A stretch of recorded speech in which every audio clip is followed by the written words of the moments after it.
মুখ্যমন্ত্রীর দীর্ঘায়ু কামনা করে ময়নাগুড়িতে মন্দিরে পুজো তৃণমূল কর্মীদের।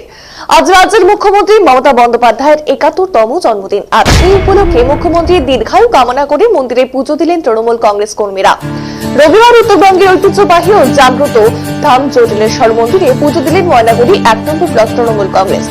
এদিন রাজ্যের মুখ্যমন্ত্রীর দীর্ঘায়ু কামনা করে এই পুজো দেওয়া হয়েছে বলে তিনি জানিয়েছেন।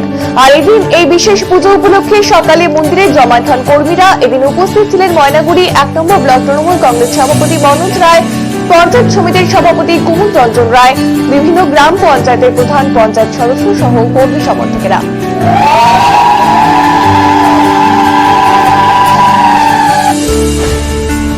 আজকে আমাদের অত্যন্ত একটা আনন্দের দিন যে আমাদের মামাটি মানুষের নেত্রী তথা বাংলার মাননীয় মুখ্যমন্ত্রী সর্বজন নেত্রী মমতা বন্দ্যোপাধ্যায়ের ৭১তম জন্মদিন। তাই তার জন্মদিনে আমরা আমাদের জটিলেশ্বর ধাম, যেখানে বাবার কাছে আমরা প্রার্থনা জানাতে এসেছি, ময়নাগুড়ি ১ ব্লক তৃণমূল কংগ্রেস পরিবার সকলে মিলে এখানে পঞ্চায়েত সমিতির সভাপতি থেকে শুরু করে আমাদের প্রধান, উপপ্রধান, গ্রাম পঞ্চায়েতের সদস্যা, তৃণমূল কংগ্রেসের সর্বস্তরের নেতৃত্ব, সমস্ত শাখা সংগঠনের নেতৃত্বরা মিলে আজকে এই জটিলেশ্বর ধামে আমরা এসেছি, যেন বাবা যেন আশীর্বাদ করেন, আমাদের নেত্রী যেন দীর্ঘায়ু হয় এবং তার সুস্বাস্থ্য আমরা কামনা করি।